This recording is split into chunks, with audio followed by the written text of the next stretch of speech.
For the past few years, Ricky Gervais, Stephen Merchant, and Karl Pilkington have been meeting regularly for a series of pointless conversations.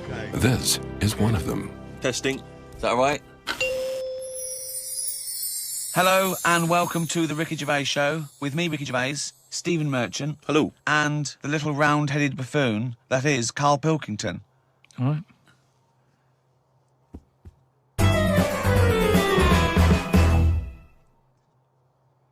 Questions for Karl, just to sort of try and tap into his brain, see what's going on there. Yep. The questionnaire that is often featured at the end of the TV programme Inside the Actor's Studio. If heaven exists, what would you like to hear God say when you arrive at the Pearly Gates? Is that how it works? Oh. No, What do you mean? What's the question? Well, I don't know. Do you hear so many other things that you have to go through other gates? I can't imagine him being on the door, is what I'm saying. If he owns a place, what's he doing there? He could put anyone on it. It's St. Peter, isn't it, who's normally minding the gates, famously. Right, so it's him asking me. OK, well, let's say it's St. Peter. No. You go through the gate. Peter goes, oh, you're expected. He's got an appointment. We're going through to God. Go through a few doors. Go up top floor, right, past the executive washroom, into his big office, OK, that overlooks the universe. So what? So you've gone in to see God. It's an audience with God. You've died. You've gone to heaven. And what would you like God to say to you at that point? Probably just say, you've done well and that in your life. You never did anybody any harm. So, welcome to heaven. Any problems, give us a shout. Here's a little layout of like a little map. It's kind of like... I love this. This is a great answer. And my favourite one is you never did anyone any harm. That's great. That's a brilliant thing for God to say. Yeah. So hang on, he's giving you a little map. So he's giving you a little map of the area. It's big. He'll sort of say, this is where you go for this is where you go for that. I'd probably ask him about the ghost situation. I'd say, am I now a ghost then? Or is this just like another planet that I've come onto? Right. I don't know if he'd answer that. I don't know if he'd be sort of a bit... Bit cagey. Yeah, a little bit like, well, I don't want to panic you and stuff. I'd say, right, is it right that I can see past family and that? Because to be honest, I'd probably prefer to stay away.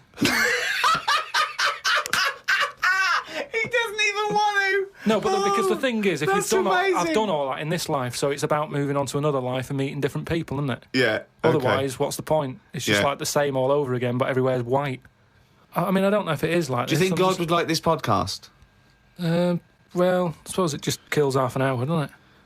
Well, yeah, but time's not a problem for him, is it? Yeah, it is, because he lives for ages, so he needs loads of filler. I bet he's, doing stuff that is just like, I'm not really into this, but it's something to do, isn't it? Sudoku and stuff. But I think there'll be just as many problems up there as there is here, because at least people are leaving here, whereas up there, that's the thing that I'd be worried about the most, actually, that it's really crowded. Because it's years and years of dead people, isn't it? London does me head in. Up there, it's going to be well busier than that. What about teenagers, and do you feel that life was better in, say, the 1950s? I don't know, I wasn't around. So but you understand what it was like in those days? You've seen happy days? I don't know, people always say, don't they? Old people always say, it's a better life in the 50s. And it's like, yeah, it was for them. Of course it was for them. They're old now. Being old isn't great, is it? So you're just happy with your lot. I suppose I was happiest in about 1984. Right. A specific year. Why? Why was that? It was just I was free and happy. How old were you? I don't know. 22... He's just counting on his fingers now. 12. Right, okay. And it was just good. So the happiest days of your life were between the age of 12 and 13? Yeah, it was good. I had the world ahead of me. Little did you know your hair was going to fall out and you were going to whinge every minute of the day. I had my bike. I like messing about my bike. You had your mates. I had a pet magpie. So you were probably the teenager that you eventually hate? Probably. Were you a good lad, law-abiding? I wasn't bad. I just sort of, just potted about. I mean, when people talk about what was on the telly back then, I don't have that much memory of it, because I was always out. I was always playing out. What were you doing when you were out? Just playing about, just like on a bike or... Just riding in a circle endlessly through blizzards, I loved it. Rain, sleet, hail. I never seemed to be in. I was always... When everyone always goes, where were you when Band-Aid was happening? I was always out on my bike. And everything was like you and McGregor? A memory's always sort of like coming in for some orange, and looking at the telly and seeing Princess Diana's getting married, and my mum says, have you seen this? And I'm going, oh, I'm going out on my bike. I was always doing that. The only time I was in the house... This is why you don't know anything, because you never stopped. Yeah, but this is what being a kid's about. But That's all what I the mean, being information free. you have, Karl, is as though you've gleaned it as you raced by on a bike. It's almost like, every piece of information you have. Your hair blowing in the wind. Karl, your hair will blow out one day. Oh, don't talk stupid, ma'am. It was easy. So, yeah, 12 to 13 was good. But you see... And it was all downhill from then, was it? 13, you're a teenager then, aren't you? Life got tough. Yeah. How did it get tough? Just straight away when I was 13, my mum was like, oh, it's your 13th birthday, you're a teenager now. Right. And she gave us a quid to go and get a cake to celebrate it. Went to the supermarket, got a cake, and I just thought, I don't like the look of this. Don't like the look of the way the future is here. On his 13th birthday. Well, you were buying a cake. What did you see at the supermarket? It was kind of like, I don't know, I suddenly felt grown up. And I didn't like it. But I think you were always about 58, really, with your outlook. Well, yeah, my mum always said I was old. She said I was an old baby. She said I could frown before I could walk. So they always had a bit of a worried look on my face. Didn't say much, just always listened. My eyes moved about more than I did. Just sat there looking around, looking stressed. My eyes moved about more than I did. Oh dear, couldn't walk. Well, I can't walk, but I'll try and get a bit of movement in my face. It's a workout, a baby workout. Oh, babies, well, if you can't walk, what about your face? Let your face do the walking. It sounds like that horror film. It sounds like Pilkington's Baby. Yeah. Just you lying there in your cot. I didn't like all the stuff that's set up for you. Like, my mum tried to send me to, like, a nursery. I said, no, I'm not having this. Just like that. I said when I'm older and I've got to go, I'll go, but let's leave out this bit. And she said, all right. She was... I love that he could reason with her. I love him. He's 3 years old with a pipe. She's going, you're going to nursery. She goes, I think not, Mum. I mean, kids don't play out, do they? Kids, parents are scared to let the kids play out, and that's why the streets are dangerous now, because no one's playing out on the streets.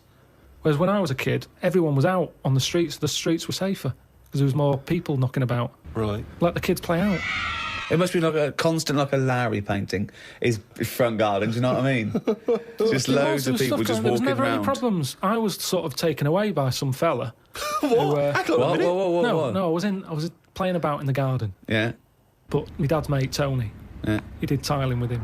He drove past, and he saw me looking a bit fed up, so he just leant over, picked me up, took me to the pub.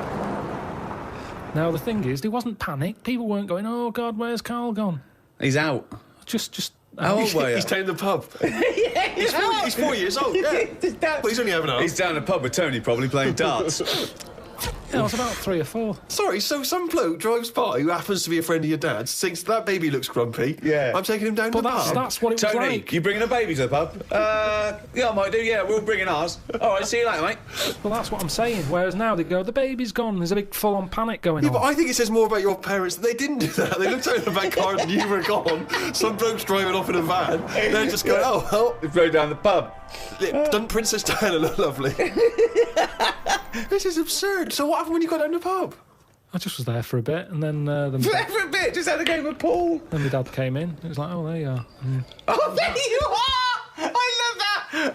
Where's my baby? I'm just going to have a quick pint. Oh, there you are. All right, mate. So, yeah, I think things were better back then. Well, it's that time again. It's Karl's diary. Oh, what's he written today? Told Suzanne that I had read that we will have spoken to aliens by the year 2025. Ricky once told me that if a lion could speak English, it still couldn't have a good chat with us because its life is different to ours. If that's true, we've got no chance with an alien. I'd be worried that an alien could read my mind. I had that problem once years ago, when I worked in a studio making cassettes. Some mind-reading woman was having some cassettes made. She waited while I did them. She had a small dog. I knew she was trying to read my mind, so I just thought about the dog. I thought that would confuse her, because she wouldn't understand why I was thinking about her dog. That's amazing. So, firstly, how did you know she was a mind-reading woman? Everybody who came in having cassettes done, you'd find out about what the job is. So, if it's a band or whatever, it might be a police station needing blank cassettes to interview people. Yeah. And she had them to sort of use during a thing where they do mind reading and stuff. So right. you get a recording of it. Yep. And she was just there and she was staring at me like that, just looking over. and a dog was sort of looking worried, and they pick up vibes, don't they? No. They do. And why was Were they looking... I'm not being funny. Were they looking at the roundness of your head, do you They think? were just looking at me, and I was sort of panicking a bit. And the more that I was thinking she's reading my mind, I was thinking she knows that I know that she's reading my mind. So I just stopped thinking about her reading my mind, thought about the dog. What were you thinking about the dog? Running about on the beach. He remembers what he was thinking. No, just so she thought, oh, hang on a minute, it's not his mind, it's the dog's mind I'm picking up. Oh, so you thought she'd go, oh no, I'm getting it all tangled up. I've got a cross line here. I met up with my mate Laurie. He said he was in a pub at the weekend and saw a bloke whose hands were on the wrong arms. No! What do you mean? Well, he had his left hand on his right arm and the right hand on the left arm. I don't think this would be a problem if he's been like that from an early age. When I was in Ripley's in LA, I saw a bloke whose head was on back to front. That's more annoying, innit, than your hands. Innit? Now then, would you walk? How would you walk? Would you be walking backwards, Karl, so that you could walk? So you're basically walking forwards. I reckon I'd walk sideways so nobody would sort of tell the difference. It just looked like... Oh, God! He solved it again! He's thought it through. Got home and read the magazine. There was a story about a baby that was born that looked like a frog. What magazine's this? That made the news. That was in a proper newspaper in the end. It didn't really have a neck or top half of its head. It would look all right if it always wore a scarf and a hat. The world would be a more interesting place if there were loads of different types of humans like there are creatures. Then some people would be good at certain jobs. Spider people, ant people, builders, cockroach people, dustbin men. Good idea, isn't it? I mean, Cockroach men, spider men, what are you talking about? Look at some insects, right? Yeah. They don't have machinery, yet they're getting by, aren't they? They have their lives like we do. They get up, they wander about, they collect food, they tidy up, they fix stuff, they make their own house. We can't do any of that. So what I'm saying is, why aren't we using them? Why are these cockroaches with all these powers and stuff going about? It's all these powers. But how could we use them? How could we harness I just them? told you, dustbin men. Or whatever that No, was. you said that if they were also men, if they were cockroach men, we could use them. You've left a big bit out, but when that 1-inch cockroach becomes a 6-foot bloke wearing a jacket. It's just that we always use insects for like a bit of fun. You see flea circuses and all that, which is all very well, but I don't think it's getting the most out of them. Woke up at 9:55 a.m. Soon as I woke up, I looked at Suzanne and she looked at me. I said, "Did I tell you about the immune system?"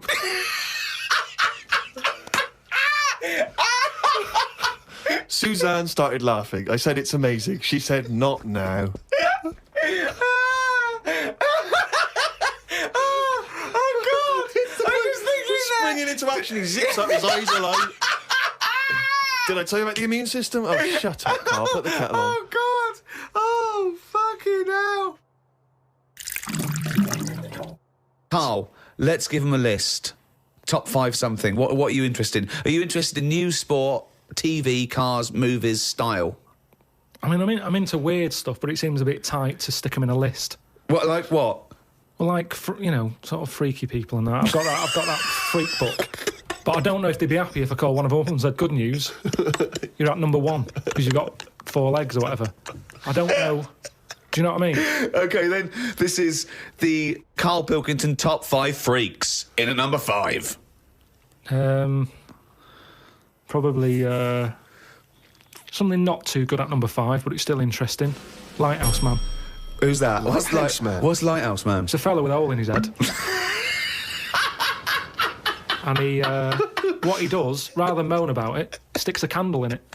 Shut up. What are you talking about? Sticks a candle What are in you it. talking about? Where is the hole? I bet he didn't call himself Lighthouse Man, did he? Well, I don't know. It's just what he got nicknamed because he had this hole. Doctors were like, "There's nothing we can do. Can't fill it." Thought, what can I do with it? And it was of the days when there was no electric and that. You had to walk about with a candle. Right. So hang on a minute. I can have both Got a hands little for candle you. holder here. Stuck a candle in it. And he just got nicknamed the Lighthouse Man. So again, it's not that amazing, but I like the way he was sort of energy efficient. So was it in his forehead? No, on the very top of his head. That's perfect. You don't want it in the forehead, Steve. You'll have to walk back with That'd your be neck ridiculous. cricked. So he was like a kind of human jack-o'-lantern. He's a Lighthouse Man. What, Steve, what Sorry, mate, yeah, I better forgot description about do you that. need than the Lighthouse Man? So yeah, he's probably at number 5. Wow, that's at number 5, Steve. Number 4. What about pig-faced woman of Manchester Square. Again, you're getting what it says on the tin there, aren't you? Right. And it's just this woman who had a face like a pig. And the rumour was that it wasn't a woman. Someone said it was a pet bear and they'd shaved it. That's what that's what Was this someone? Was this someone you saw? Or No, that you no. just read about? This is going back. This is years and years ago. Yeah. When there was loads of like weird-looking people. I mean, the fact that it's pig-faced woman of Manchester Square says that there might have been one in Piccadilly Circus. Yeah, whatever. So there was a lot more of them knocking about back then. Let's assume that it was a woman, and the first one, the lighthouse fellow, he's a human. Do you think people would object because of their disfigurement, deformity, a bit like being called freaks? Do you think? Well, it gave them a purpose back then. See, if you were a freak years ago, there was work for you. You'd have these circus things. Now, if you've got a funny head, you're on the dole. Number 3? What about Elephant Man? Right. Stick him at number 3. He's number 3. He's surely the most famous freak ever to have lived, isn't he? He's the one who got me into it. Right. Yeah. Sure. He's a sort of entry-level freak. Yeah. A gateway freak. Everyone is aware of him. If the Elephant Man still existed, right, and you got the opportunity to meet him, and you walked in, a couple of questions. 1, what would your first reaction be? And 2, what would you say to him? What would your first question be? How would I react? Well, I've sort of seen him enough now that it wouldn't shock me. So I don't even think I'd flinch. Okay. I mean, like I said, when I first saw you, that was a bit weird. But now, look, I can look at you, I don't double take or anything. What would I say to him, though? I'd probably say, where do you get that hat to fit you? You always had that on. Where do you get that from? That sort of flat cap that he's got. Yeah, that one, didn't he? So, yeah, I'd have him. So he's at number 3. Right. Elephant Man number 3. I can't wait for 2 and 1. Right, okay, number 2. I know what my number 1 is. It's just number 2 now. I don't know his name, but there's a fella knocking about. Well, I don't think he's around anymore. But he had like a normal body. Looking at him, you'd go, "What's up with him? He's not a freak." Takes his undies off. Got 2 knobs. Right. Wow. Okay. I mean, there's nowhere to start. Do you think he uses them alternately, like have a wee out of this one, have a wee out of that one, or does he just like spread the load so he's weeing out of both? I don't think he knows. What do you mean he it's doesn't sort of know? like a lucky dip. When he goes to a urinal, he can have a little bet with himself. He's just like, I don't know what's going to happen here. So do you reckon he holds them both out? Definitely. So he takes his trousers down because, I mean, he can't use a Y front. Right. Need more like a W front. Yeah. So he pops his kecks down there. I don't think it's that much of a problem. It's not like... Wow. I don't know. I'd prefer that than Elephant Man's head. Well, of course you would. Well, that's what I'm saying. What if you had Elephant Man's knob? Yeah, but it didn't work like that, did it? That's the thing. They said he had the body of an elephant, but that's the only thing that wasn't of an elephant standard. His knob was normal. Whereas with this fella, it's the other way around. Everything normal. Take the pants off. Oh, well, what's going on here? But why would you ever take his pants off? No, I wouldn't. I'm just saying if... But why? I don't know why you'd be in a situation with this man with 2 knobs standing there with his pants on and you go pop your pants off. You're not a doctor. No, say if I'm waiting in a cubicle and he's there. For what? Sure, you're waiting in the cubicle and he comes in. I'm waiting to have a wee at a cubicle. He's in the taking 2 toilet. urinals up and going, hang on, you don't need them both, do you? He goes, well, actually, Oh, and then have a look at this. Right. He's got 2 knobs. See, I didn't see him at 2 urinals. I saw him at 1, maybe them pointing inwards. If you had that, and say the first time that you met Suzanne, would you mention that straight up? Would you say, right, before this goes any further, I've got something to show you? Well, let's see. Tell me exactly what you would say. You had normal head then, didn't you?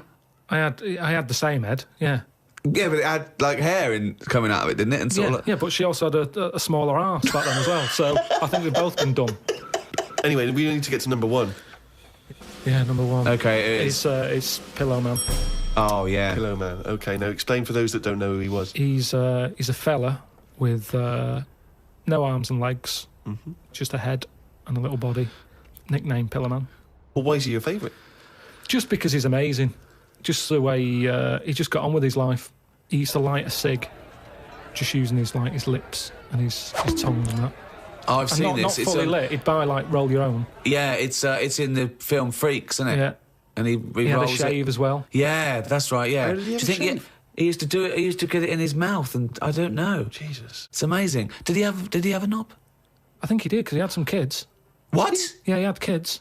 He was an all right looking fella. He wasn't odd looking. It's just that sorry? he looked like Samuel L. Jackson. Imagine him with no arms and legs. Right, that's odd though, isn't it? Really? It's weird, but you've got to give it to him. You know, I mean, he's there rolling his own. He's pretty cool looking. I just want to say to people, it's no. You say it looks cool, to, with no arms and no legs to smoke, but don't forget that smoking can stunt your growth. Yeah, but yeah, remember he was on like this circus freak show thing with like a bearded woman, Yeah. right? Which isn't really a freak, is it? She should have had a shave. Have a shave, you're not a freak anymore. Yeah. A bearded woman compared to a fella who's got no arms and legs. A bearded woman, get out. But there was like a fella with no bottom half to his body, called Johnny Eck was his name. So when you're knocking about with that crowd, you're going to get a bit. You're going to get a bit. So yeah, he had kids, and they were all normal kids. They had all the limbs. Did his and wife everything. had arms and legs? Never saw his wife. Never saw his wife. I think He was probably ashamed of her. She was a bit of a freak. for someone like him, you'd think he'd just give up, wouldn't you? You think, forget it. What sort of life is it? Yeah. I'm like a Mexican jumping bean. It's not worth living. But he just got on with it. To have a shave, I don't even bother having a shave some days. No. Nor did the bearded lady. Lazy fucking bitch. So that's why I've put him at my number one position. It's just amazing, isn't it? The human, how whatever you dealt, some people just get on with it. Yeah. So yeah, the pillow man, or draft excluder, as I prefer to call him. There you go. Oh. Now, me and Steve are a couple of big shots. We do this for a laugh, but this is Karl Pilkington's only source of income. This is what you do now, isn't it? This is my full-time job, yeah. What do you think of that? Is It depresses me. Why? This isn't what I ever wanted. Because I haven't got a purpose, have I? I'm sat here talking about the pillow man. If it weren't for him, I'd have nothing to say. It just depresses me. That I just wish I had a job where I felt like I was needed. And I don't feel needed. It's not a proper job. We need you. I know, We need you for but- money for old road. I know, but this isn't. I wanted something that when you die and that, it's you get up to the gates, whatever, and they say, "What have you done?" And then I'm looking worried, thinking, "Is the pillar man about?"